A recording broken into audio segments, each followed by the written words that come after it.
पद्धतीनं निगेटिव्ह त्याच्यामध्ये fake narrative असं निर्माण करण्याचा प्रयत्न करण्यात आला। मी पण आज राज्याचा 10व्यांदा अर्थसंकल्प सादर करत आहे। त्याच्यावर अध्यक्ष महोदय, मला या गोष्टीचा थोडा बहुत अनुभव आहे। जनतेचा पाठिंबा होता, सभागृहाचा पाठिंबा होता, म्हणूनच मी ते करू शकलो, हे मी कदापि विसरू शकत नाही। परंतु अध्यक्ष महोदय, अशा प्रकारची चर्चा करणं आणि ते आधीच करणं आणि काहीतरी लोकांच्या मध्ये फेक नरेटिव्ह निर्माण करणं हे कुठेतरी अध्यक्ष महोदय थांबलं पाहिजे, याची नोंद आपण देखील त्या ठिकाणी घेतली पाहिजे, अशी मी सुरुवातीलाच आपल्याला विनंती करतो। सन्माननीय अध्यक्ष महोदय, मी आपल्या अनुमतीने सन 2024-25 या वर्षाचा अतिरिक्त अर्थसंकल्प सभागृहाला सादर करतो आहे। उदंड पाहिले, उदंड ऐकिले, उदंड वर्णिले क्षेत्र महिमे, ऐसी चंद्रभागा ऐसे भीमा तीर, ऐसा विटेवर देव कोठे, ऐसे संत जन ऐसे हरीचे दास, ऐसा नाम घोष सांगा कोठे, तुका म्हणे आम्हा अनाथा कारणे पंढरी निर्माण केली देवे। बोला कुंडली वरते हरी विठ्ठल श्री ज्ञानदेव तुकाराम पंढरीनाथ महाराज की जय। अध्यक्ष महोदय, श्री संत तुकाराम महाराजांनी वर्णन केलेल्या महाराष्ट्राचा आराध्य दैवत श्री विठ्ठलाच्या दर्शनाला अवघ्या महाराष्ट्रातून वैष्णवांच्या दिंड्या निघाल्या आहेत। जगद्गुरु संत तुकाराम महाराजांच्या पालखीचे आजच देहूतून प्रस्थान होते आहे। ज्ञानेश्वर माऊलींची पालखी उद्या आळंदीवरून निघेल। साधारण 1000 वर्षाची परंपरा असलेल्या या वारीशी वारकरी भक्ती मार्गाशी महाराष्ट्राची नाळ जोडलेली आहे, याची जाणीव या सरकारला आहे। महाराष्ट्राची ओळख म्हणून जिची जगभर दखल घेतली जाते त्या पंढरपूरच्या वारीचा म्हणूनच आपण जागतिक वारसा नामांकनासाठी युनेस्कोकडे प्रस्ताव पाठवतो आहोत। आपल्या परंपरेची पताका खांद्यावर घेऊन जाणाऱ्या लाखो वारकऱ्यांविषयी कृतज्ञता म्हणून सरकारने या वर्षापासून प्रतिदिंडी 20,000 रुपये निधी देण्याचा निर्णय घेतला आहे। निर्मल वारीसाठी 36 कोटी 71 लाख रुपयांचा निधी उपलब्ध करून दिला आहे।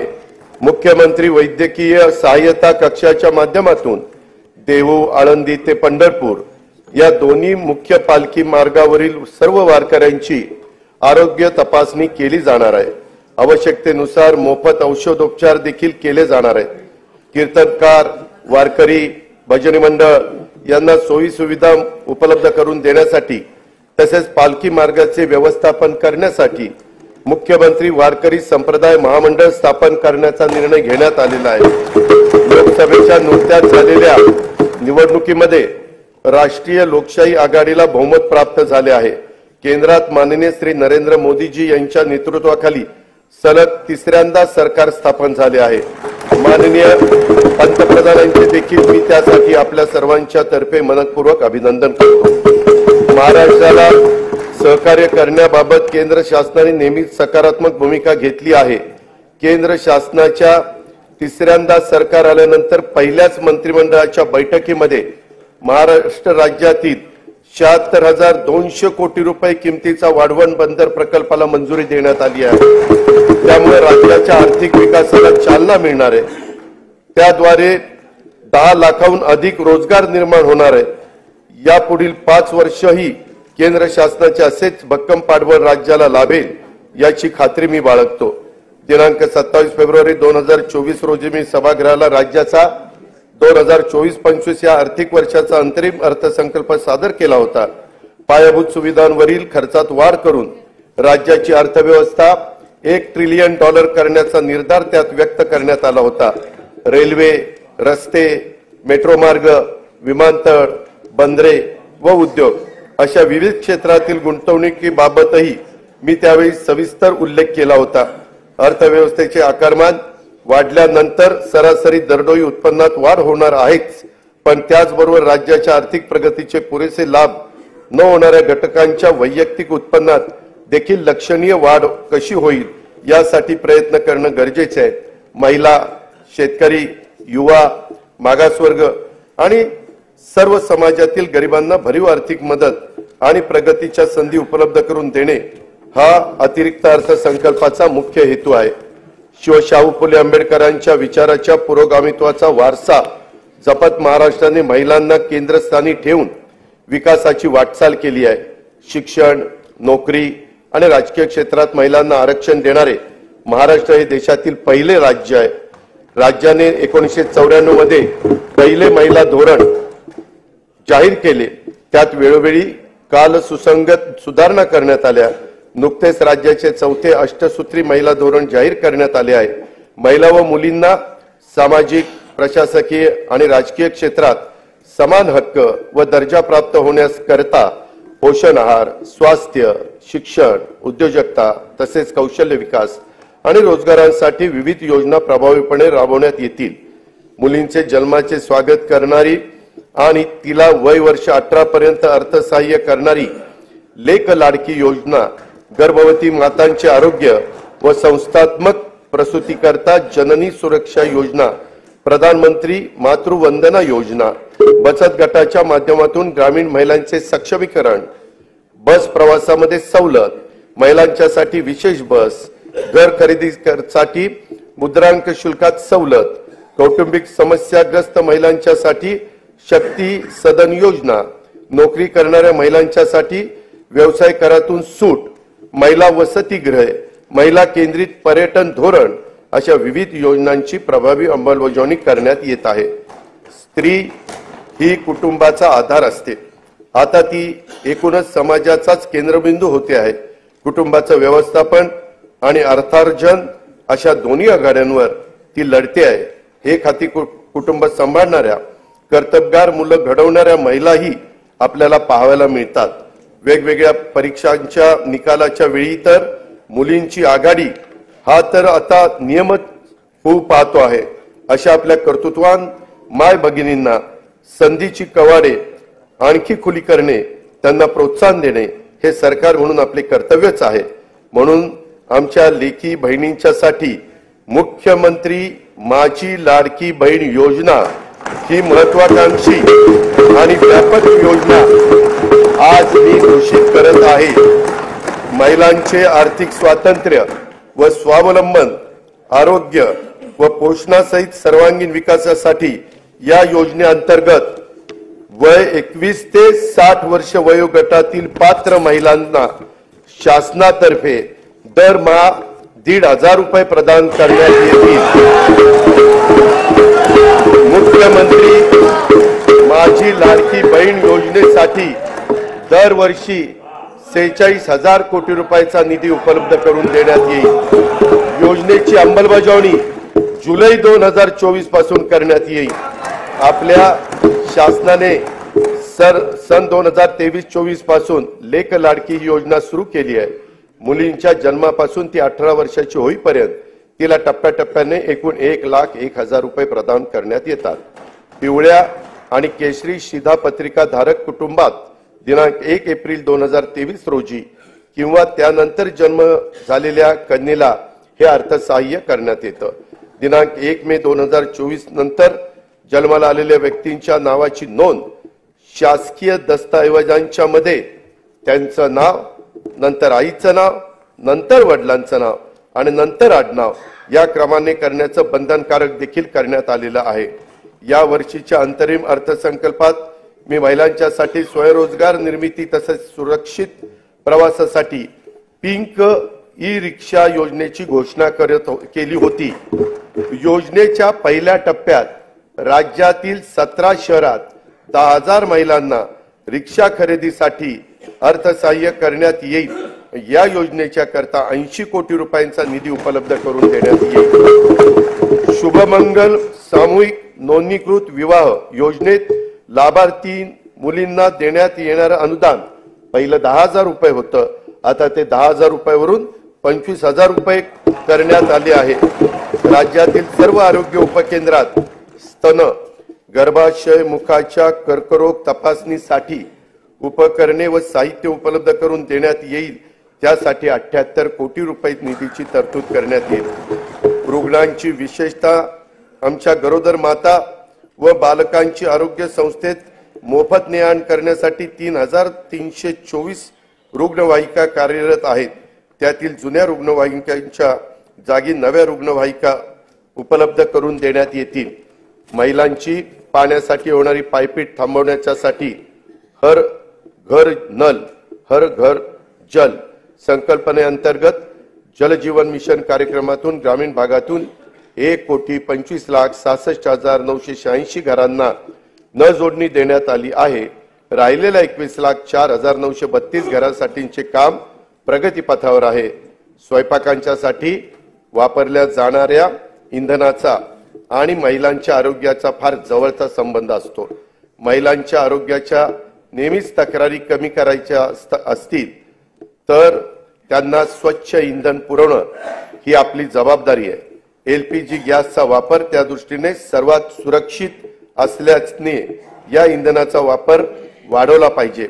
गॅस सिलेंडर प्रत्येक घराला परवडेल यासाठी प्रत्येक पात्र कुटुंबाला वर्षाला 3 गॅस सिलेंडर मोफत देणारी मुख्यमंत्री अन्नपूर्णा योजना मी आज जाहीर करत आहे। ही योजना पर्यावरण संरक्षणाला सहाय्यभूत ठरेल आणि 52,16,412 लाभार्थी कुटुंबांना या योजनेचा लाभ देण्यात येईल।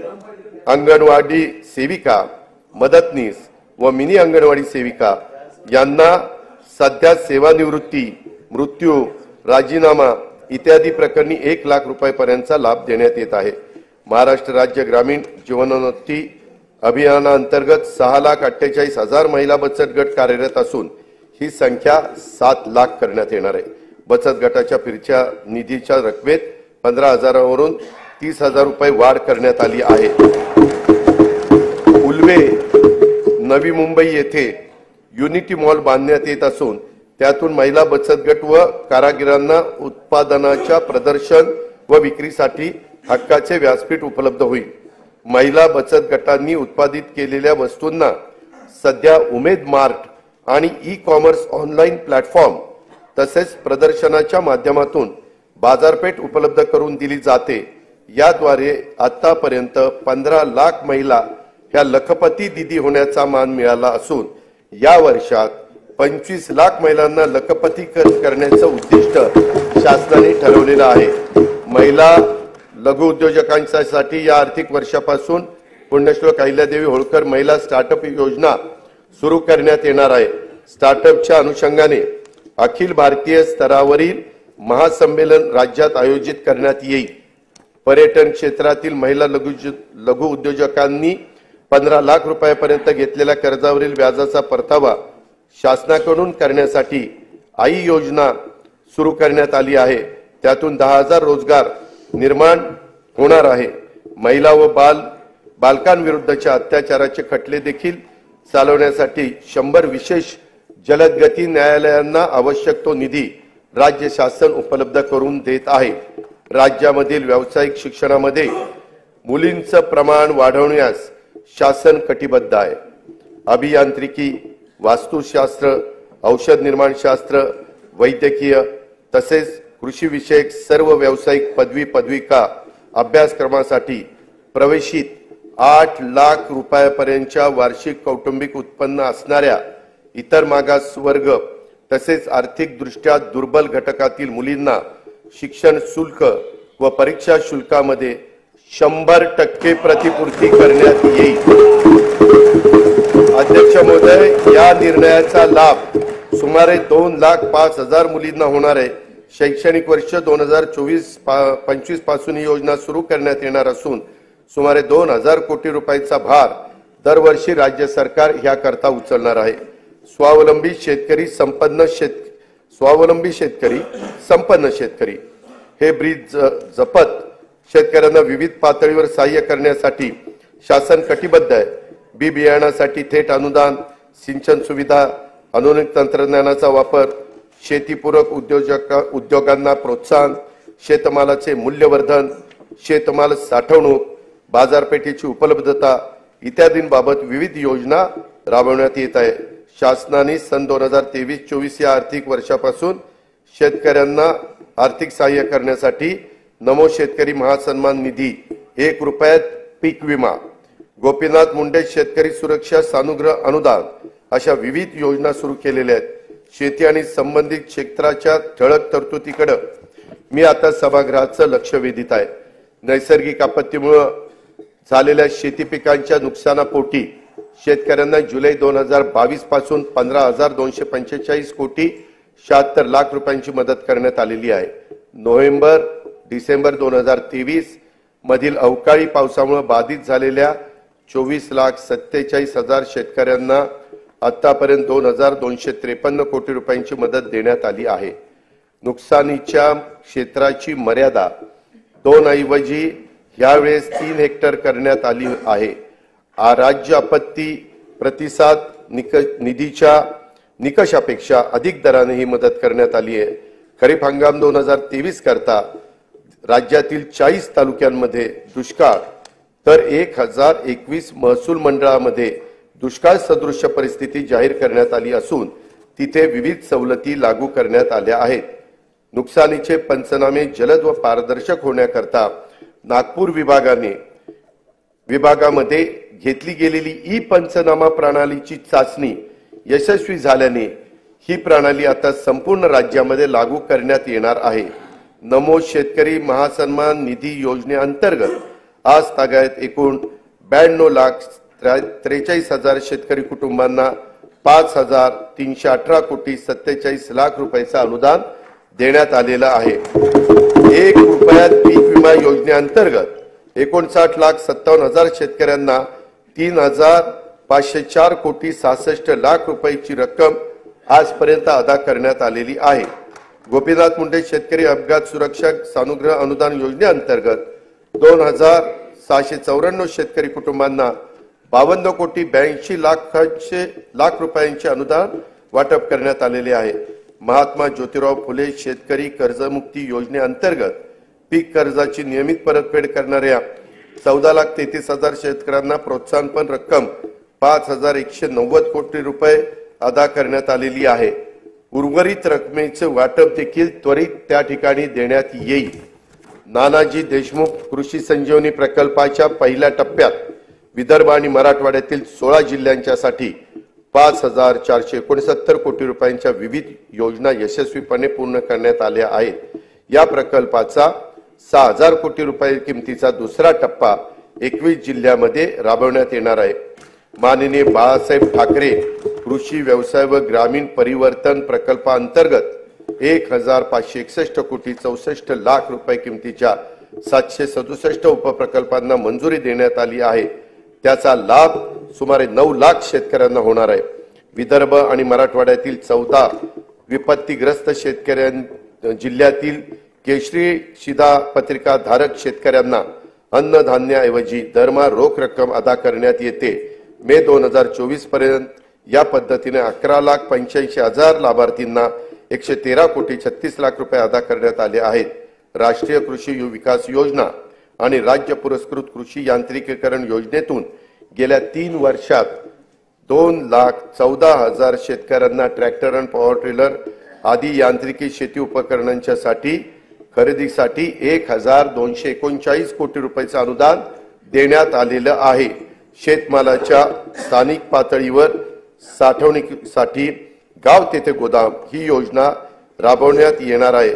या योजनेत पहिल्या टप्प्यात 100 नवीन गोदामांचे बांधकाम तसेच अस्तित्वातील गोदामांची दुरुस्ती केली जाणार आहे।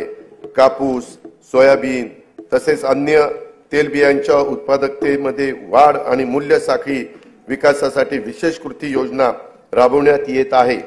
या योजनेसाठी सन 2024-25 मध्ये 341 कोटी रुपयाचा निधी उपलब्ध करून देण्यात येत आहे।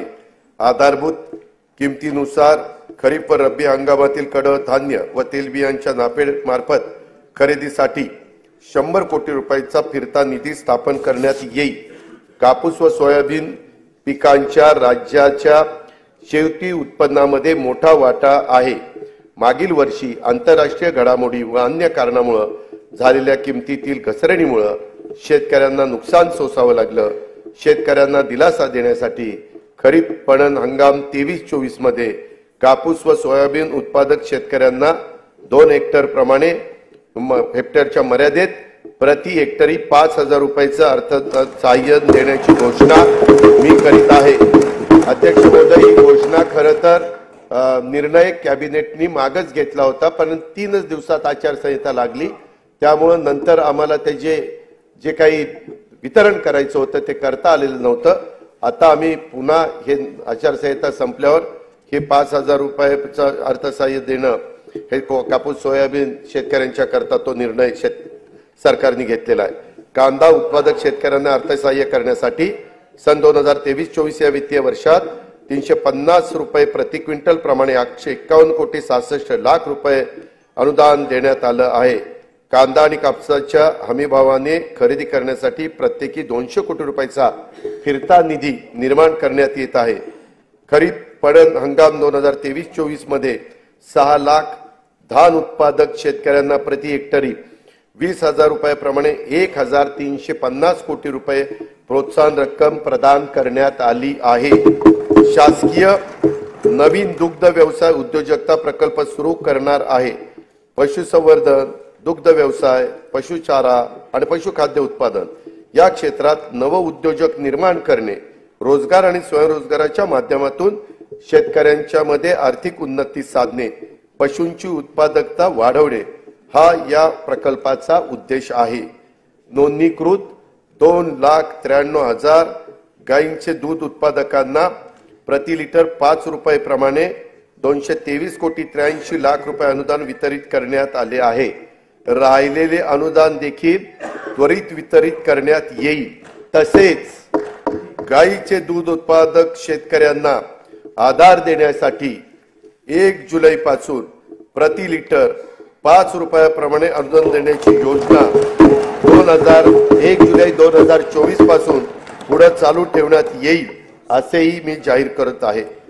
शेळी मेंढी पालन व्यवसायातील संख्यात्मक व गुणात्मक वाढीसाठी पुण्यश्लोक अहिल्यादेवी होळकर महाराष्ट्र मेंढी व शेळी विकास महामंडळाच्या भाग भांडवलात लक्षणीय वाढ करण्यात आली आहे.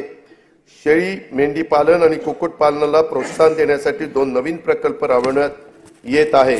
राज्याचा मत्स्य उत्पादनात गेल्या 2 वर्षात मोठ्या प्रमाणामध्ये वाढ झाली आहे. मत्स्य बाजार स्थापना तसेच मासळी विक्री सुविधांच्यासाठी आवश्यक निधी उपलब्ध करून देण्यात येणार आहे. अटल बांबू समृद्धी योजनेतून 10,000 हेक्टर खासगी क्षेत्रावर बांबूंची लागवड करण्यात येणार आहे. त्यासाठी शेतकऱ्यांना बांबू रोपे तसेच इतर आवश्यक बाबींकरता प्रति रोपासाठी 175 रुपयाचं अनुदान देण्यात येणार आहे. राज्यातील पडीक जमिनीवर मोठ्या प्रमाणावर बांबूची लागवड करण्यात येणार आहे. नंदुरबार जिल्ह्यातील 1,20,000 रुपये क्षेत्रावर बांबूची लागवड करून या योजनेची सुरुवात करण्यात येणार आहे.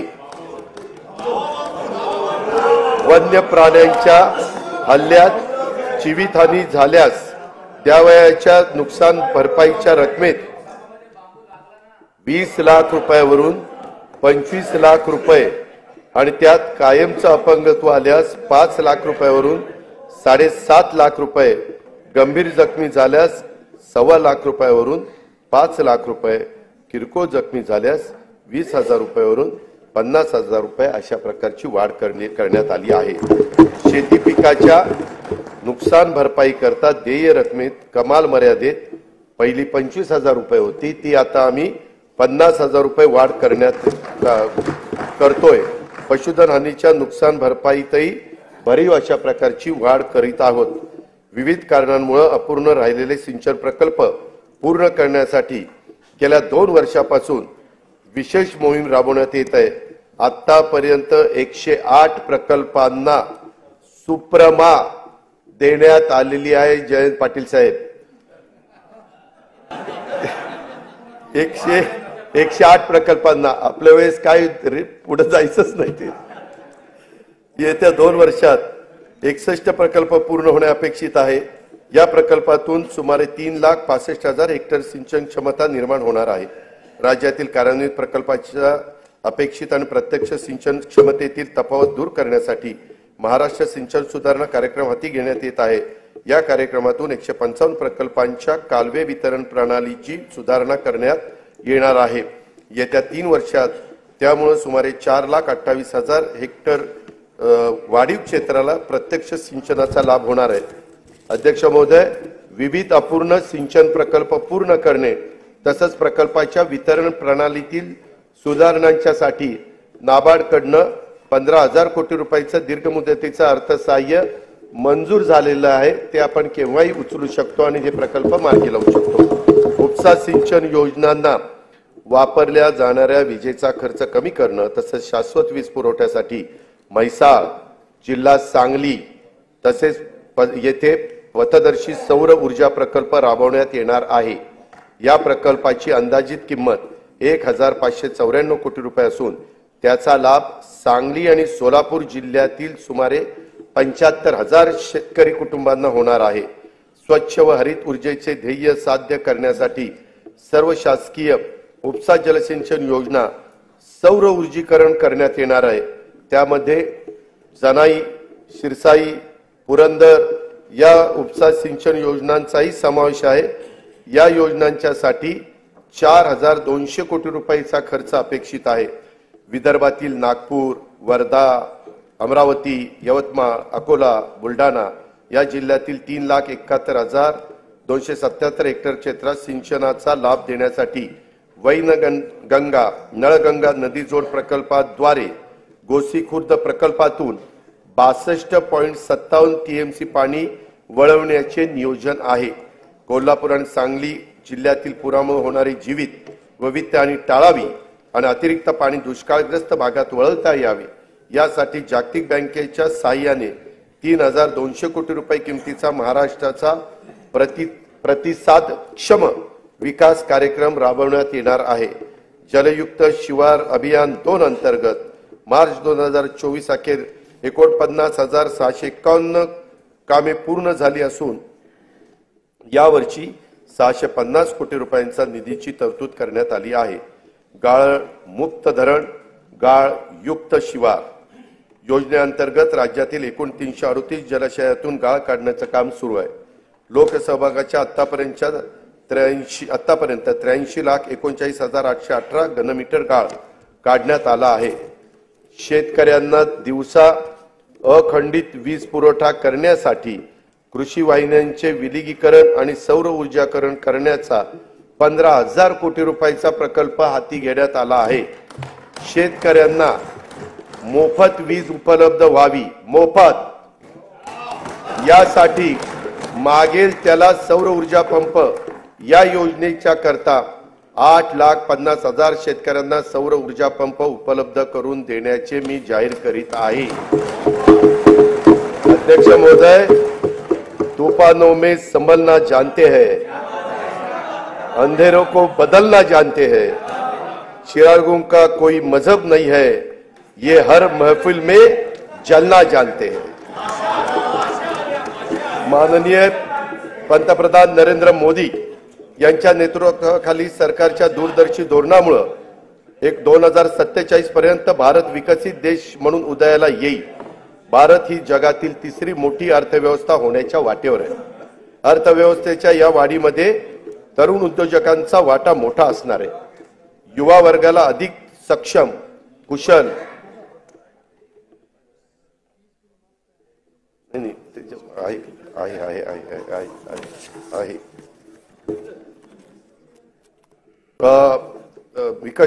भारत ही जगातील तिसरी मोठी अर्थव्यवस्था होण्याच्या वाटेवर आहे।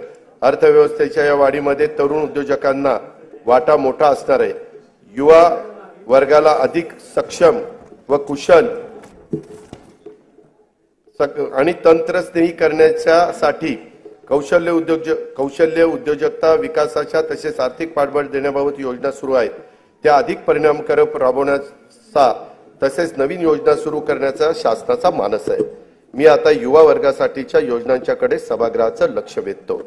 राज्यातील विविध शैक्षणिक संस्थांच्या मधून दरवर्षी 11 लाख विद्यार्थी पदविका, पदवी, पदव्युत्तर परीक्षा उत्तीर्ण होतात।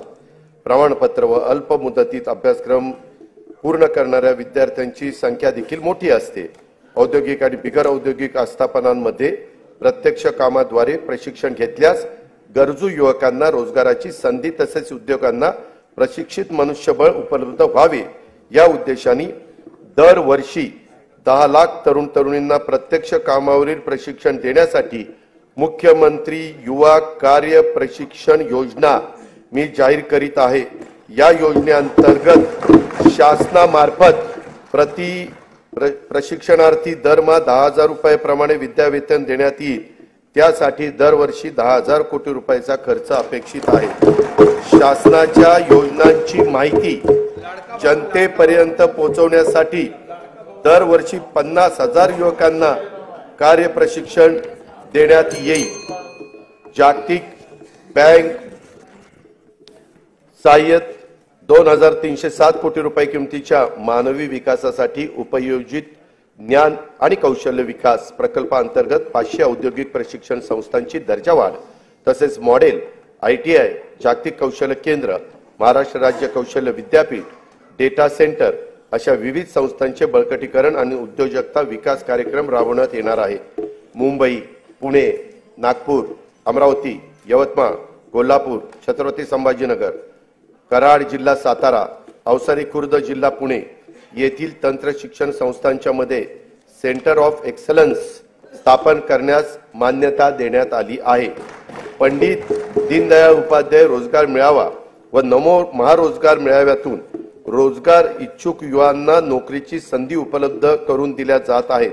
या माध्यमातून सन 2023-24 मध्ये 95,478 उमेदवारांची नोकरीसाठी निवड झाली आहे। स्वामी विवेकानंद आंतरराष्ट्रीय कौशल्य विकास प्रबोधिनी मुंबईत गोवंडी येथे कार्यान्वित झाली आहे। राज्याच्या ग्रामीण भागात 511 प्रमोद महाजन ग्रामीण कौशल्य विकास केंद्रे स्थापन करण्यात आली असून या केंद्रातून 15 ते 45 वयोगटातील 18,980 उमेदवार कौशल्य प्रशिक्षण घेत आहेत। विविध समाज घटकांच्यासाठी रोजगारभिमुख प्रशिक्षण कार्यक्रम तसेच संशोधनाचे काम करण्यासाठी आदिवासी संशोधन प्रशिक्षण संस्था TRTI, डॉक्टर बाबासाहेब आंबेडकर संशोधन व प्रशिक्षण संस्था बार्टी, छत्रपती शाहू महाराज संशोधन व प्रशिक्षण संस्था सारथी, महात्मा ज्योतिबा फुले संशोधन व प्रशिक्षण संस्था महाज्योती, महाराष्ट्र संशोधन व प्रशिक्षण प्रबोधिनी अमृत इत्यादी संस्था काम करतायत। या संस्थांच्या मार्फत एकूण 2,51,393 विद्यार्थ्यांना रोजगारभिमुख प्रशिक्षण देण्यात आले असून त्यापैकी 52,000 विद्यार्थ्यांना नोकरीच्या संधी प्राप्त झालेल्या आहेत। शाश्वत ऊर्जा, आरोग्य तसंच कृषी क्षेत्रात कृत्रिम बुद्धिमत्तेच्या वापराबाबत संशोधनासाठी राज्यातील विद्यापीठ आणि संशोधक यांच्या संयुक्त विद्यमाने संशोधन व नव उपक्रम केंद्रे स्थापित करण्यात आली आहेत। त्यासाठी विद्यापीठ व शासनाकडून प्रत्येकी 50 कोटी रुपये असा 100 कोटी रुपयांचा निधी उपलब्ध करून देण्यात येणार आहे। शबरी आदिवासी वित्त व विकास महामंडळामार्फत राबवण्यात येणाऱ्या स्वयंरोजगार अर्थसहाय्याच्या योजनेच्यासाठी 100 कोटी रुपयाची निधीची तरतूद करण्यात आलेली आहे। अनुसूचित जाती, अनुसूचित जमाती, विमुक्त जाती, भटक्या जमाती, इतर मागासवर्ग, विशेष मागास प्रवर्ग तसेच खुल्या प्रवर्गातील विद्यार्थ्यांना विदेशात उच्च शिक्षणासाठी शिष्यवृत्ती योजना राबवण्यात येत आहे। अल्पसंख्याक समुदायातील विद्यार्थ्यांसाठी देखील सन 2024-25 पासून विदेशी शिक्षणासाठी शिष्यवृत्ती योजना लागू करण्यात आली आहे। वसतिगृहात प्रवेश न मिळालेल्या आर्थिक दृष्ट्या दुर्बल घटकातील विद्यार्थ्यांना शैक्षणिक वर्ष 23-24 पासून डॉक्टर पंजाबराव देशमुख वसतिगृह निर्वाह भत्ता योजनेअंतर्गत भरीव वाढ करून दरवर्षी 38 ते 60,000 रुपयापर्यंत निवास भत्ता देण्यात येत आहे। इतर मागासवर्गीय, विमुक्त जाती, भटक्या जमाती आणि विशेष मागास प्रवर्गातील उच्च शिक्षण घेणाऱ्या विद्यार्थ्यांना ज्ञानज्योती सावित्रीबाई फुले आधार योजनेअंतर्गत देखील भरीव वाढ करून दरवर्षी 38,000 ते 60,000 रुपयापर्यंत निवास भत्ता देण्यात येणार आहे। गोपीनाथ मुंडे ऊसतोड कामगार विकास महामंडळामार्फत ऊसतोड कामगारांच्या मुलामुलींच्यासाठी 82 शासकीय वसतिगृह स्थापन करण्यास मंजुरी देण्यात आलेली आहे। राज्यात सध्या 1 लाख लोकसंख्येमागे 84 डॉक्टर आहेत। सन 2035 पर्यंत आपल्याला 1 लाख लोकसंख्येमागे 100हून अधिक डॉक्टर करण्याचे साठी वैद्यकीय महाविद्यालयाची प्रवेश क्षमता वाढवणं आवश्यक आहे। त्यासाठी राज्यात विविध ठिकाणी 100 विद्यार्थी प्रवेश क्षमतेची नवीन शासकीय वैद्यकीय महाविद्यालय आणि 430 खाटांचे संलग्न रुग्णालय स्थापन करण्यास मान्यता देण्यात आलेली आहे। त्यात जालना, हिंगोली, धाराशिव, परभणी, नाशिक, जळगाव, अमरावती, बुलढाणा, वाशिम, वर्धा, भंडारा, गडचिरोली, सातारा, अलिबाग, सिंधुदुर्ग, रत्नागिरी, पालघर आणि अंबरनाथ जिल्हा ठाणे या शहरांचा समावेश करण्यात आलेला आहे। मौजे, सावर, तालुका म्हसळा, जिल्हा रायगड येथे 100 विद्यार्थी प्रवेश क्षमतेचे नवीन शासकीय युनानी महाविद्यालय स्थापन करण्यास मान्यता देण्यात आली आहे। बुलढाणा जिल्ह्यात नवीन शासकीय आयुर्वेदिक महाविद्यालय स्थापन करण्यात येणार आहे। शासकीय वैद्यकीय महाविद्यालयातील कनिष्ठ व वरिष्ठ निवासी डॉक्टर यांच्या विद्यावेतनात तसेच मानसेवी अध्यापकांच्या मानधनात देखील भरीव वाढ करण्यात आली आहे। ट्रस्ट सेक्टरमधील उद्योगांना देण्यात येणाऱ्या विशेष प्रोत्साहनामुळे नजीकच्या काळात राज्यात अंदाजे 1 लाख कोटी रुपयाची गुंतवणूक होणार असून त्यातून 50,000 रोजगार निर्माण होणार आहे। हरित हायड्रोजन उत्पादनासाठी विकासकांबरोबर झालेल्या सामंजस्य करारानुसार 2,11,400 कोटी रुपयांची गुंतवणूक होणार असून त्याद्वारे 55,900 रोजगार निर्माण होणार आहेत। महापे, नवी मुंबई येथे 25 एकर जागेत India gems and jewellery park नियोजित आहे। त्यात 2,000 सूक्ष्म, लघु व मध्यम उद्योग घटकांना समावेश असून 50,000 कोटी रुपयाची गुंतवणूक होणार आहे। त्यातून 1 लाख रोजगार निर्माण होतील। एकात्मिक व शाश्वत वस्त्रोद्योग धोरण 2023 ते 28 जाहीर करण्यात आले असून या अंतर्गत 5 वर्षात 25,000 कोटी रुपयांची भरीव गुंतवणूक आणि 5 लाख रोजगार अपेक्षित आहे। कॅप्टिव्ह मार्केट योजनेमुळे सूतगिरणी, यंत्रमाग, प्रोसेसिंग, पॅकिंग तसेच वाहतूक क्षेत्रात मोठ्या प्रमाणात रोजगार निर्माण होणार आहे।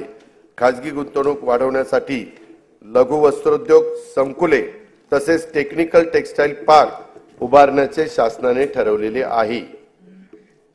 सिंधुदुर्ग जिल्ह्यात आंतरराष्ट्रीय दर्जाचे स्कुबा डायव्हिंग केंद्र सुरू करण्यात येणार असून बुडीत जहाजावरील प्रवाळाचे दर्शन हे त्यांचे विशेष आकर्षण असेल। या प्रकल्पासाठी 20 कोटी रुपये खर्च अपेक्षित आहे। त्यातून 800 ते 1000 स्थानिकांना रोजगार उपलब्ध होईल। अध्यक्ष महोदय, हयात लेके चलो, कायनात लेके चलो, चलो तो सारे जमाने को साथ लेकर चलो। दारिद्र्य निर्मूलन आणि जनतेचे राहणीमान उंचावण्यासाठी शासन अरे कधीतरी समाधान माना, आहे पुढे आहे। जनतेचे राहणीमान उंचावण्यासाठी शासन कटिबद्ध असून विविध योजनांच्या माध्यमातून अविरतपणे सामाजिक विकासाचे प्रयत्न सुरू आहेत। अनुसूचित जाती उपाययोजनेखाली शाळा, आश्रमशाळा, विद्यार्थ्यांकरता वसतिगृह, शिष्यवृत्ती, आरोग्य सेवा, रोजगार इत्यादी करता विविध योजना राबवण्यात येतात। आदिवासी विकास उपाय योजनेअंतर्गत बालकांच्या पोषणामध्ये वाढ करण्यासाठी भारतरत्न डॉक्टर APJ अब्दुल कलाम अमृत आहार योजना, शासकीय आश्रमशाळांमध्ये विज्ञान केंद्राची उभारणी करण्यासाठी नमो आदिवासी स्मार्ट शाळा अभियान, वसतिगृहात प्रवेश न मिळालेल्या विद्यार्थ्यांना उच्च शिक्षणासाठी पंडित दीनदयाळ उपाध्याय स्वयं योजना, वस्त्यांना पायाभूत सुविधा उपलब्ध करून देण्यासाठी ठक्कर बाप्पा आदिवासी विकास योजना आदी योजनांच्या माध्यमातून पुरेसा निधी उपलब्ध करून देण्यात येत आहे। इतर मागास वर्ग, विमुक्त जाती, भटक्या जमाती, विशेष मागास प्रवर्गातील घटकांना उन्नती करता विविध योजना राबवण्यात येतात। या प्रवर्गातील विद्यार्थ्यांच्या करता आश्रमशाळा, ऊसतोड कामगारांच्या मुलांच्यासाठी आश्रमशाळा, विद्यानिकेतन, धनगर समाजासाठीच्या विविध योजना, क्रांती ज्योती सावित्रीबाई फुले शिष्यवृत्ती योजना, डॉक्टर पंजाबराव देशमुख वसतिगृह योजना, तांडा वस्ती मुक्त वसाहत योजना इत्यादी योजनांच्या माध्यमातून पुरेसा निधी उपलब्ध करून देण्यात येत आहे। राज्यातील सर्व बौद्ध, जैन, शीख, पारसी, ख्रिश्चन व मुस्लिम या अल्पसंख्याक समुदायातील घटकांच्या विकासाकरता हे सरकार वचनबद्ध आहे। सामाजिक व आर्थिक दृष्ट्या दुर्बल घटकांच्यासाठी असलेल्या योजना परिणामकारक राबवणे, नवीन योजना, विशेष योजना आखणे आणि त्यासाठी पुरेसा आर्थिक तरतूद करणे या धोरणातून सर्व स्वरूपातील सार्वत्रिक दारिद्र्य नाहीसे करणे हे शाश्वत विकास ध्येय साध्य करण्याचा आमचा निश्चय आहे। त्या दृष्टीने महत्त्वाच्या योजना मी सभागृहावर सादर करीत आहे। संजय गांधी निराधार योजना आणि श्रावणबाळ सेवा राज्य निवृत्ती योजनेतून आर्थिक दुर्बल घटकातील निराधार, विधवा आणि दिव्यांग वृद्ध नागरिकांना दरमहा अर्थसहाय्य देण्यात येते। या अर्थसहाय्यात 1000 रुपयावरून 1500 रुपये अशी वाढ करण्यात आली आहे। सन 2023-24 मध्ये 45,60,000 लाभार्थींना या योजनेतून 7,145 कोटी रुपयांचं वाटप देखील करण्यात आलं आहे।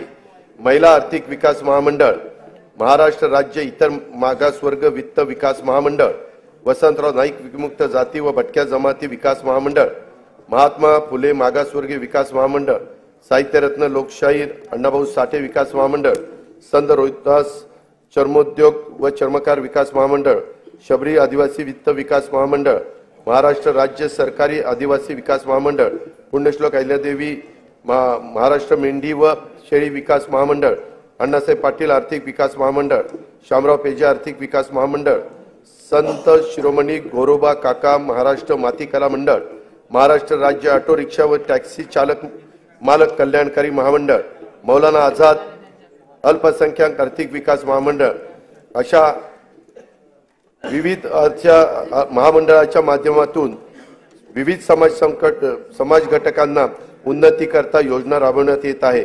वसंतराव नाईक विमुक्त जाती व भटक्या जमाती विकास महामंडळांतर्गत राजे उमाजी नाईक आर्थिक विकास महामंडळ आणि पैलवान कैलासवासी मारुती चव्हाण वडार आर्थिक विकास मंडळ नव्याने निर्माण करण्यात आलेले आहे।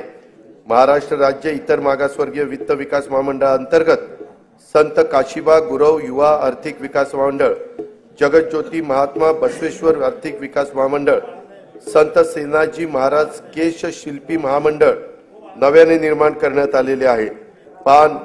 पानपिंपरी आणि मुसळीचे उत्पादन करणाऱ्या बारी समाजाच्या आर्थिक, सामाजिक आणि शैक्षणिक विकासासाठी संत श्री रूपलाल महाराज आर्थिक विकास महामंडळाची स्थापना करण्यात येणार आहे। नव्याने निर्माण करण्यात आलेल्या तसेच कार्यरत महामंडळाच्या निधीची पुरेशी तरतूद त्या ठिकाणी करण्यात येईल। 15 डिसेंबर 2022 पासून दिव्यांग कल्याण विभागाचे कामकाज सुरू झाले आहे। दिव्यांगांच्यासाठी शिक्षण, क्रीडा, कौशल्य विकास, प्रशिक्षण, रोजगार, उद्योग क्षेत्रातील विविध योजना राबवून त्यांना स्वावलंबी व सक्षम बनवण्याचे उद्दिष्ट आहे। दिव्यांग व्यक्तीचे स्वतःचे हक्काचे घर व्हावे यासाठी धर्मवीर आनंद दिघे घरकुल योजना राबवण्यात येणार असून पहिल्या टप्प्यात 34,400 घरकुल बांधण्याचे प्रस्तावित आहे। दिव्यांग व्यक्तींना दैनंदिन वापरासाठी इलेक्ट्रिक वाहनांचे वाटप करण्यात येत आहे। राज्याने याच वर्षी तृतीयपंथीयांचं बाबतचं आपले धोरण जाहीर केलं आहे। शासन आणि सार्वजनिक प्राधिकरणाकडून होणाऱ्या भरती प्रक्रियेमध्ये तसेच सर्व शासकीय योजनांच्या मध्ये स्त्री पुरुषांबरोबरच तृतीयपंथी हा लिंग पर्याय उपलब्ध करून देण्यात आला आहे। त्यामुळे तृतीयपंथी समुदायाला राज्य शासनाच्या योजनांचा लाभ घेणे आता सुलभ होणार आहे। धनगर समाजाच्या शैक्षणिक व सामाजिक उपक्रमासाठी खारघर नवी मुंबई येथे 4000 चौरस मीटरचा भूखंड उपलब्ध करून देण्यात आलेला आहे। महाराष्ट्र घरेलू कामगार कल्याण महामंडळामार्फत नोंदणीकृत घरेलू कामगारांच्यासाठी विविध कल्याणकारी योजना राबवण्यात येत आहे। मौलाना आझाद अल्पसंख्याक आर्थिक विकास महामंडळ राबवण्यात येणाऱ्या योजनांच्या करता अधिक निधी उपलब्ध करून देण्यासाठी कर्जावरील शासन हमीची मर्यादा 30 कोटीवरून 500 कोटी रुपये करण्यात आली आहे। महात्मा ज्योतिराव फुले जन आरोग्य योजना राज्यातील सर्व कुटुंबांना लागू करण्यात आली आहे। आरोग्य विमा संरक्षणाची रक्कम प्रति कुटुंब 1,50,000 वरून आता 5 लाख रुपये करण्यात आली आहे। आतापर्यंत 1000 रुग्णालयामध्ये उपचाराची सोय होती, त्याच्यात आता 900 रुग्णालयांची भर पडणार असून योजनेअंतर्गत 1356 प्रकारचे उपचार उपलब्ध झाले आहेत। सार्वजनिक आरोग्य विभागाच्या रुग्णालयामध्ये तपासण्या, चाचण्या आणि उपचार मोफत करण्यात येतात। या निर्णयामुळे बाह्य रुग्ण, अंतररुग्ण, लहान शस्त्रक्रिया, एक्स-रे चाचणी आणि प्रयोगशाळा चाचण्यांमध्ये भरीव वाढ झाली आहे। शहरी भागातील गरजू जनतेसाठी विनामूल्य तपासणी, वैद्यकीय चाचण्या व उपचारांच्यासाठी सुविधा असलेले हिंदू हृदय सम्राट बाळासाहेब ठाकरे आपला दवाखाना 347 ठिकाणी कार्यान्वित करण्यात आलेला आहे। महाराष्ट्र राज्य बिगर कृषी सहकारी पतसंस्था नियामक मंडळाला पतसंस्थांच्या स्थिरीकरण व तरलतेसाठी 100 कोटी रुपयांचा निधी उपलब्ध करून देण्यात येणार आहे। प्रधानमंत्री आवास योजना, रमाई आवास योजना, शबरी, पारधी व आदिम आवास योजना, मोदी आवास योजना, यशवंतराव चव्हाण मुक्त वसाहत योजना, पुण्यश्लोक अहिल्यादेवी होळकर घरकुल योजना इत्यादी माध्यमातून पुढील 5 वर्षात 35,40,491 घरकुल बांधण्यात येणार आहेत। सन 2024-25 मध्ये विविध घरकुल योजनांच्या करता 7,425 कोटी रुपयांची तरतूद करण्यात आलेली आहे। बृहन्मुंबई महानगरपालिका क्षेत्रातील गिरणी कामगारांना 12,954 सदनिका वितरित करण्यात केल्या असून उर्वरित सदनिका उपलब्ध करून देण्याचे नियोजन करण्यात आलेले आहे। चालूच आहे, कामच चालूच आहे। सन 2024-25 साठी स्वच्छ भारत अभियान ग्रामीणचा दुसऱ्या टप्प्यासाठी 1,886 कोटी 86 लाख निधीची तरतूद करण्यात आलेली आहे। राज्यातील अंगणवाडी कर्मचारी, आशा वर्कर, कोतवाल, पोलीस पाटील, ग्रामीण जीवनोन्नती अभियानातील संसाधन व्यक्ती यांच्या मानधनात भरीव वाढ करण्यात आलेली आहे। आता मी अर्थसंकल्पातील पायाभूत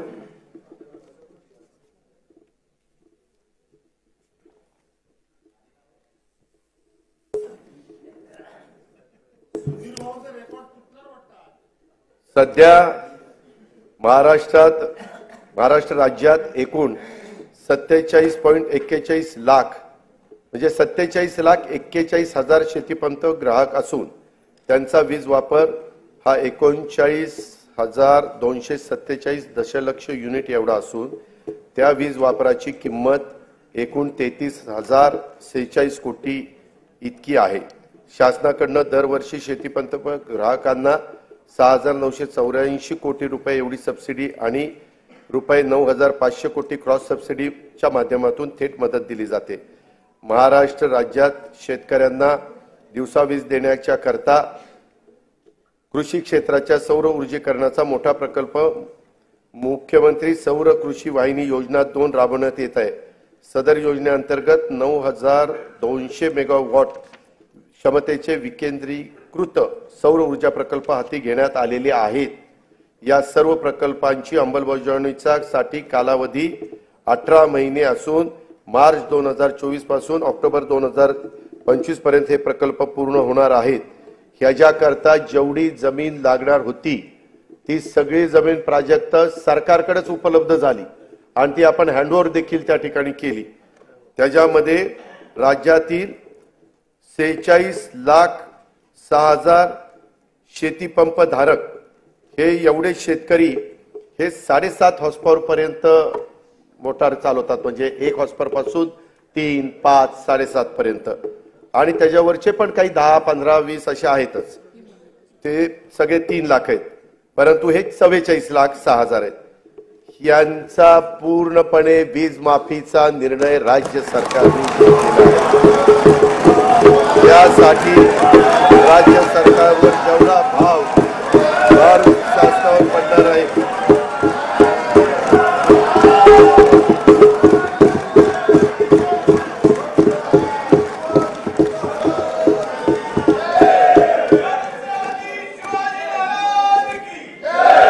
आता मी अर्थसंकल्पातील पायाभूत सुविधा आणि अन्य महत्त्वाच्या सभागृहाचे लक्ष वेधतो। मुंबई, पुणे व नागपूर शहरांमध्ये एकूण 449 किलोमीटर लांबीच्या मेट्रो मार्गिका उभारण्याची मान्यता देण्यात आली असून 127 किलोमीटर लांबीच्या मार्गिका वाहतुकीसाठी खुल्या करण्यात आल्या आहेत। तसेच या आर्थिक वर्षात आणखी 37 किलोमीटर लांबीच्या मार्गिका वाहतुकीसाठी खुल्या करण्यात येणार आहे। शिवडी नावाशेवा प्रकल्पांतर्गत शिवडी वरळी जोड रस्त्यांचे 57% काम झाले असून डिसेंबर 2025 अखेर या प्रकल्पाचे काम पूर्ण करण्यात येणार आहे। बाळकुम येथे गायमुख या नियोजित ठाणे किनारी मार्गाची लांबी 13.45 किलोमीटर असून सुमारे 3,364 कोटी रुपये किमतीचे हे काम मे 2028 पर्यंत पूर्ण होणे अपेक्षित आहे। स्वराज्य रक्षक छत्रपती संभाजी महाराज मुंबई किनारी मार्गाचे बहुतांशी काम पूर्ण झाले असून दोन्ही मार्गिका अंशतः खुल्या करण्यात आल्या आहेत। प्रधानमंत्री ग्राम सडक योजनेच्या तिसऱ्या टप्प्यात सुमारे 6,500 किलोमीटर लांबीच्या रस्ते सुधारणांचे उद्दिष्ट आहे। सद्यस्थितीत 2,303 किलोमीटर लांबीच्या रस्त्याचे काम पूर्ण झाले असून उर्वरित कामे प्रगतीपथावर आहेत। मुख्यमंत्री ग्राम सडक योजनेच्या तिसऱ्या टप्प्यात 23,000 किलोमीटर लांबीच्या रस्त्यांची कामे आगामी 3 वर्षात पूर्ण करण्यात येणार आहेत। भगवान बिरसा मुंडा जोड रस्ते योजनेसाठी 1,400 कोटी रुपयाचा तरतूद करण्यात आलेली आहे। संत सेवालाल महाराज जोड रस्ता योजना तसेच यशवंतराव होळकर जोड रस्ते योजनेची अंमलबजावणी लवकरच सुरू करण्यात येत आहे। परिवहन सेवेमध्ये सुधारणा तसेच हवेतील प्रदूषण कमी करण्यासाठी 19 महानगरपालिकांमध्ये पीएमई बस सेवा योजना राबवण्यात येणार आहे।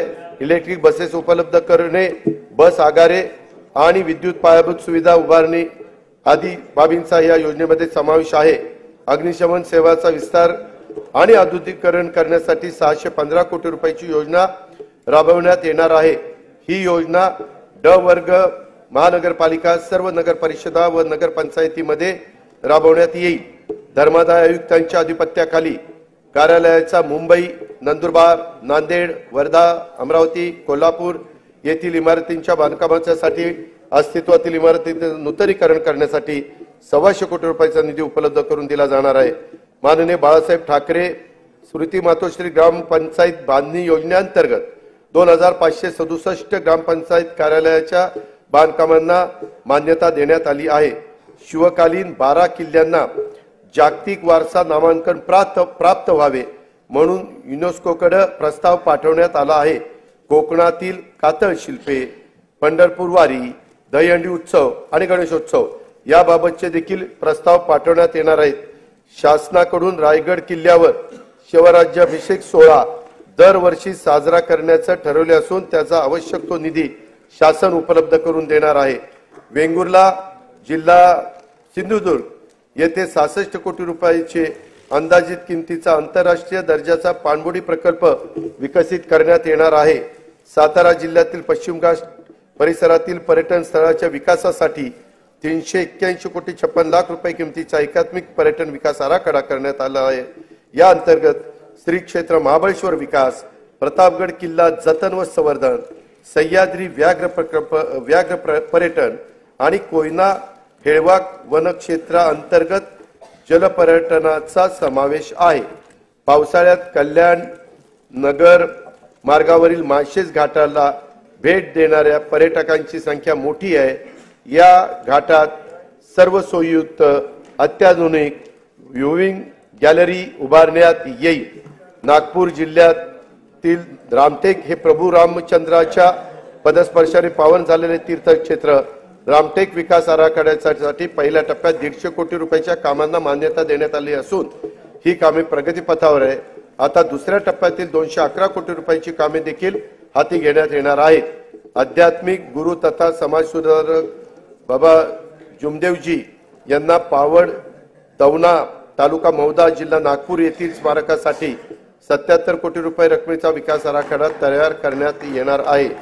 संत ज्ञानेश्वर महाराजांची अजरामर ज्ञानेश्वरीची जिथे रचना केली त्या नेवासा येथील मंदिर परिसराचा देखील विकास आराखडा तयार करण्यात येणार आहे। कोल्हापूर शहरातील राजाराम तलावाकाठी अत्याधुनिक आंतरराष्ट्रीय कन्व्हेन्शन सेंटर उभारण्यात येईल। त्याचा प्लॅन फार सुंदर केलाय, तो तिथे आपण उभारणार आहोत। बीजे शासकीय वैद्यकीय महाविद्यालय पुणे येथे बहुउद्देशीय सभागृह उभारण्याकरता तसेच किसान शिक्षण प्रसारक मंडळ बोरगाव काळे तालुका जिल्हा लातूर या शैक्षणिक संस्थेला सुवर्ण महोत्सवी निमित्त भौतिक व शैक्षणिक सुविधांसाठी विकास करण्यासाठी आवश्यक निधी उपलब्ध करून देण्यात येईल। छत्रपती संभाजी महाराजांच्या पदस्पर्शाने पावन झालेल्या शिराळा जिल्हा सांगली येथे त्यांचं स्मारक उभारण्यात येईल। श्री संत रूपलाल महाराजांचे समाधीस्थळ असलेल्या अंजनगाव सुरजी जिल्हा अमरावती येथे त्यांचे स्मारक उभारण्यात येणार आहे। आदिवासी कलांचे प्रदर्शन वृद्धी आणि कलाकारांना प्रोत्साहन देण्यासाठी हदगड तालुका सुरगाणा जिल्हा नाशिक येथे कलादालन स्थापन करण्यात येणार आहे। मुंबईतील साहित्यरत्न लोकशाहीर अण्णाभाऊ साठे संशोधन व प्रशिक्षण संस्थेचे 305 कोटी रुपयाच्या आराखड्याला मान्यता देण्यात आलेली आहे। जिल्हास्तर संस्थापक क्षमता वाढवून विकासाला चालना देण्यासाठी महास्ट्राईड हा 2232 कोटी रुपये किमतीचा प्रकल्प जागतिक बँकेच्या साहाय्याने राबवण्यात येणार आहे। भारतातील शेती मुख्यतः पावसावर अवलंबून आहे याची आपल्याला जाणीव आहे। मात्र गेल्या काही वर्षात झालेल्या जागतिक वातावरणातील बदलांमुळे मोसमी हवामान तीव्र बदल होत असून त्याचे दुष्परिणाम शेतकऱ्यांना भोगावे लागत आहे। अशा अडचणीत आलेल्या राज्यातील शेतकरी बांधवांना मदतीची गरज आहे। त्यासाठी त्यांना दिलासा देण्यासाठी मुख्यमंत्री बळीराजा वीज सवलत योजना जी मी आता सांगितली ती आपण देतोय। त्याचं नाव आहे मुख्यमंत्री बळीराजा वीज सवलत योजना आणि त्याच्यामध्ये आपण जवळपास ह्या सगळ्या कामाच्या करता मोफत वीज 7.5 हॉर्स पॉवर पर्यंत देतोय म्हणून 14,761 कोटी रुपयाचं अनुदान स्वरूपात उपलब्ध करून देणार आहे। या अर्थसंकल्पातील विविध समाज घटकांच्यासाठी महत्त्वाकांक्षी नवीन योजना घोषित केल्या आहेत। राज्यातील सर्व योजनांचे लाभ लाभार्थ्यांच्यापर्यंत थेट पोहोचावेत यासाठी योजनांचे मूल्यमापन करून त्याचं सुसूत्रीकरण करण्यासाठी उच्चस्तरीय समिती देखील स्थापन करण्याचं ठरवण्यात आलेलं आहे। त्याच्यामुळे तिथं निधीची कुठली कमतरता कमी पडणार नाही। सन 2024-25 मध्ये जिल्हा वार्षिक योजनेअंतर्गत देखील 18,165 कोटी रुपयाचा नियतव्यय प्रस्तावित करण्यात आला आहे। हा नियतव्यय गेल्या वर्षीच्या तुलनेमध्ये 20% अधिक आहे। वार्षिक योजना 2024-25 मध्ये कार्यक्रम खर्चासाठी 1,92,000 कोटी रुपयाचा नियतव्यय प्रस्तावित करण्यात आला आहे। त्यामध्ये अनुसूचित जाती उपाय योजना 15,893 कोटी रुपये आणि आदिवासी विकास योजना 15,360 कोटी रुपये नियतव्ययाचा समावेश आहे। सन 2024-25 मध्ये एकूण खर्चासाठी 6,12,293 कोटी रुपयाचा तरतूद प्रस्तावित आहे। महसूल जमा 4,99,463 कोटी रुपये, महसुली खर्च 5,19,514 कोटी रुपये प्रस्तावित केलेला आहे। परिणामी 20,051 कोटी रुपये महसुली तूट अपेक्षित आहे। राज्याची राजकीय तूट आणि महसुली तूट राजकोषीय उत्तरदायित्व व वित्तीय व्यवस्थापन कायद्याने निश्चित केलेल्या मर्यादेच्या आत ठेवण्यात शासन यशस्वी ठरले आहे। सन 2024-25 ची राजकोषीय तूट 1,10,355 कोटी रुपये आहे। राज्याच्या आर्थिक विकासासाठी आणि समाजातील सर्व घटकांच्या कल्याणासाठी शासन सर्वतोपरी प्रयत्न करेल याची खात्री मी सभागृहाला देतो। आणि आता मी अर्थसंकल्पाचा भाग 2 कडे त्या ठिकाणी वळतो। मी आता अर्थसंकल्पाचा भाग 2 अध्यक्ष महोदय माननीय सभागृहासमोर सादर करीत आहे। सन 2023-24 या आर्थिक वर्षासाठी राज्याच्या स्वतःचा कर महसुलाचा सुधारित अंदाज 3,26,397 कोटी रुपये आहे। सन 2024-25 या आर्थिक वर्षाचा स्वतःच्या कर महसुलाचे अर्थसंकल्पीय उद्दिष्ट 3,43,040 कोटी रुपये इतके एवढे निश्चित करण्यात आले आहे। सर्वसामान्य नागरिकांना तसेच उद्योग व व्यापार केंद्राला दिलासा मिळावा म्हणून राज्यभर पेट्रोल व डिझेल वरील मूल्यवर्धित करात समानता आणण्यासाठी आवश्यकता होती आहे। त्या दृष्टीने बृहन्मुंबई, ठाणे व नवी मुंबई या महानगरपालिका क्षेत्रातील डिझेलवरील सध्याचा कर 24% वरून 21% करण्याचे प्रस्तावित आहे। तसेच पेट्रोलवर 26% वरून तो 25% असा 25% वर कमी करण्याचा प्रस्ताव आहे। या बदलांमुळे नाही बृहन्मुंबई, नवी मुंबई आणि ठाणे हे तिथे जास्त होता, त्यांची सारखी तक्रार होती, ती आता आपण एकसारखी करतोय। या बदलांमुळे ठाणे, बृहन्मुंबई आणि नवी मुंबई या महानगरपालिका क्षेत्रातील पेट्रोलचा दर हा 65 पैसे व डिझेलचा दर अंदाजे 2 रुपये 7 पैसे प्रति लिटर स्वस्त होणार आहे। केंद्रीय सशस्त्र पोलीस दलामध्ये 7 सशस्त्र सेना दल कार्यरत असून त्यापैकी सीमा सुरक्षा दल व केंद्रीय राखीव पोलीस दल यातील सशस्त्र जवानांना व्यवसाय कर भरण्यापासून सूट देण्यात आली आहे। आता उर्वरित 5 दलातील म्हणजेच आसाम रायफल्स, केंद्रीय औद्योगिक सुरक्षा दल, भारत तिबेट सीमा पोलीस दल, राष्ट्रीय सुरक्षा रक्षक व सशस्त्र सीमा दलातील राष्ट्रीय कर्तव्य बजावणाऱ्या सशस्त्र जवानांना व्यवसाय कर भरण्यापासून सूट देण्याबाबत मी प्रस्तावित करीत आहे। याचा लाभ अंदाजे 12,000 जवानांना होणार आहे। नोंदणी झालेल्या दस्तास कमी मुद्रांक शुल्क भरल्याचे निष्पन्न झाल्यास मुद्रांक शुल्काच्या फरकाच्या रकमेवर दस्त निष्पादित केल्याच्या तारखेपासून आकारण्यात येणारी दंडाची रक्कम ही 2% दरमहा होती, ती आता अध्यक्ष महोदय आपण 1% दरमहा करण्याचा निर्णय घेण्यात आलेला आहे। म्हणजे त्याच्यामध्ये 24% वर्षाला होती, ती आता 12% करण्यात आली। बऱ्याच जणांची तशी मागणी होती। मुद्रांक शुल्क परताव्यासाठी ऑनलाईन पद्धतीने अर्ज करता येईल। अर्ज करण्याची कालमर्यादा मुद्रांक खरेदी केल्यापासून 6 महिन्याऐवजी 1 वर्ष करण्यात येईल। वरील प्रस्तावांना सन्माननीय सदस्यांचा पाठिंबा मिळेल असा विश्वास मी इथं व्यक्त करतो। अध्यक्ष महोदय, आतापर्यंत मी या राज्याचा 10 वेळेला जनतेचा अर्थसंकल्प मांडण्याची संधी मला मिळाली। निंदी कोणी मारी, वंदी कोणी पूजा करी, मज हेही नाही तेही नाही, वेगळा दोन्हीपासूनही या न्यायाने केलेल्या कामाची पावती आहे असे मी मानतो।